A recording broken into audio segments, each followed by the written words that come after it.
How to uninstall the Grab app from your device. So first go ahead and open settings. After opening settings, you'll see a search bar at the top of your screen. Simply tap on it and type in apps. Then tap on the first option, then tap on manage apps, which is located right below system app settings. Then you'll again see a search bar. Simply tap on it and type in Grab. Then after you tap on it once again, you will see three options on the bottom of your screen: force stop, uninstall and clear data. Simply tap on the middle option called uninstall.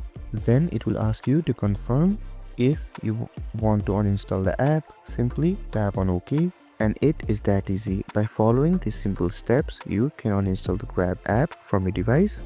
If this video helped you, don't forget to like, share and subscribe and hit that notification bell so you don't miss any of our videos. Thank you so much and I'll see you guys in the next video.